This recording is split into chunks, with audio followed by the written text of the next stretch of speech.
ভয়মুক্ত শান্তিপূর্ণ ভোটে কড়া বার্তা নতুন পুলিশ সুপারের। ইসলামপুর থানায় পরিদর্শনে রাকেশ কুমার সিং।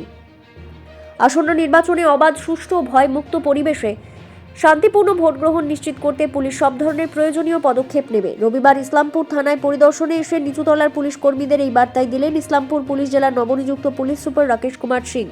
জানা গেছে, রাজ্যের বিভিন্ন জেলার সঙ্গে উত্তর দিনাজপুর জেলার ইসলামপুর পুলিশ জেলার তৎকালীন পুলিশ সুপারকেও অপসারণ করেছে নির্বাচন কমিশন। এরপর নতুন পুলিশ সুপার হিসেবে দায়িত্বভার গ্রহণ করেন রাকেশ কুমার সিং। দায়িত্বভার গ্রহণের পরই তিনি ইসলামপুর থানায় গিয়ে থানার আধিকারিক ও পুলিশ কর্মীদের সঙ্গে বৈঠক করেন।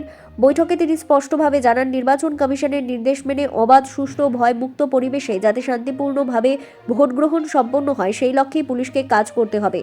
তিনি আরও জানান, নির্বাচনকে কেন্দ্র করে কোথাও যাতে আইন শৃঙ্খলার অবনতি না ঘটে সে বিষয়েও পুলিশকে সতর্ক হতে হবে। আছে যেটা free, fair and peaceful election হোক, সেটাই আমাদের লক্ষ্য, সেটাই আমরা করাবো। বিষয় হচ্ছে যে যেই এলাকা পুলিশ জেলাতে আপনি পোস্টেড, সেখানে দুটো বর্ডার আছে গুরুত্বপূর্ণ, একটা বিহার সীমান্ত এবং আরেকটা হচ্ছে ইন্দো বাংলা সীমান্ত এলাকা, একটা বিস্তৃত এলাকা আছে। তো সেক্ষেত্রে রীতিমতো আমরা দেখি পুলিশের রুট মার্চ, নাকা চেকিং, এরিয়া ডমিনেশন এগুলো হয়। ইতিমধ্যেই সিএপিএফ এসছে, তারা জেলা পুলিশের তত্ত্বাবধানে সেই কাজগুলো করছে।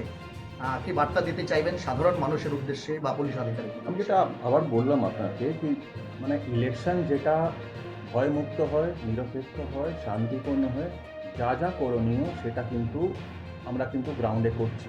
আমাদের সিএপিএফ সঙ্গে রুট মার্চ চলছে, কনফিডেন্স বিল্ডিং মেজার চলছে, নাকা চলছে বিহার বর্ডারে, এরপর যে আমাদের যে ইন্টার স্টেট বর্ডার আছে সেখানে চলছে, এরপর ইন্টারন্যাশনাল বর্ডারে চলছে। এর সাথে সাথে আমাদের এসএসটি এফএসটি মাঠে আছে। আমরা কিন্তু বিভিন্ন arms, ammunition, drugs, cash, liquor সবগুলো কিন্তু সিজার করছি। যেগুলো লাইসেন্স আর্মস আছে সেগুলো কিন্তু সিজার করা হচ্ছে। যেটা ওয়ারেন্ট আছে তাকে এক্সিকিউট করা হচ্ছে। তো যা যা করণীয় আছে একটা পিসফুল ইলেকশন করার জন্য, একটা ফ্রি ইলেকশন করার জন্যে, ফেয়ার ইলেকশন করার জন্য, সেগুলো সবই কিছু করা হচ্ছে।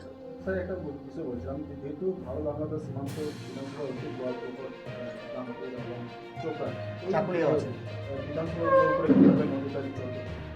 আমরা ওখানে নাকা করছি, আর বিভিন্ন যে এজেন্সিসগুলো আছে যেগুলো গার্ড করে, তার সঙ্গে আমাদের লিয়াজন মেনটেন, কোঅর্ডিনেশন যেরকম হয় ভোটের সময় সেগুলো করা হচ্ছে।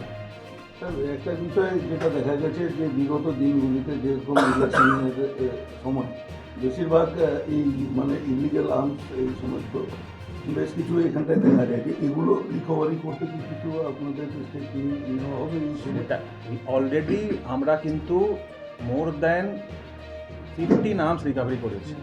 বিভিন্ন জায়গায় আমাদের কিন্তু নাকা আছে, এসএসটি টিম আছে, ফ্লাইং স্কোয়াড আছে, সাদা পোশাকের টিম আছে, সেসব আমরা কিন্তু গ্রাউন্ডে আছে। আর যা যা করণীয় যেগুলো সিজার, শুধু আর্মস নয়, অ্যামুনিশন আছে, আপনার আইডি লিকার আছে, ক্যাশ আছে, ড্রাগস আছে, সবগুলো কিন্তু সিজার করা হচ্ছে। কত কোম্পানি কেন্দ্রীয় বাহিনী আর কি আসছে? দেখুন, এখনও কোনো ক্লিয়ার নয়। আপাতত এখানে 9টা কোম্পানি আছে, আর সেটাকে কিন্তু খুব এফেক্টিভভাবে ইউজ করা হচ্ছে। ওর সঙ্গে কিন্তু আমাদের যে স্টেট পুলিশ থাকছে, কন্টিনিউয়াস রুট মার্চ চলছে, কনফিডেন্স বিল্ডিং মেজার চলছে, সো দ্যাট কি যেটা বললাম কি পিসফুল ইলেকশনস আমরা করতে পারি। স্যার, শেষ প্রশ্ন যেটা করবো সেটা হচ্ছে pink booth election commission of ইন্ডিয়ার পক্ষ থেকে বলা হয়েছে, এবং সেখানে the entire team machinery will be ladies বা ফিমেল। সেক্ষেত্রে উইনার টিমস আছে ইসলামপুর পুলিশ জেলার, তারা কিভাবে থাকছে সেখানে? না, সেখানে পিঙ্ক বুথে উইনার্স টিমে নয়, উইনার্স টিম যেটা থাকবে বা পিঙ্ক প্যাট্রোল থাকবে, সেটা basically for law and maintenance. As far as booth is concern, সেটা কিন্তু সিভিল অ্যাডমিনিস্ট্রেশন দেখবে। উত্তর দিনাজপুর থেকে এমডি আলমের রিপোর্ট, বিগ নিউজ বাংলা।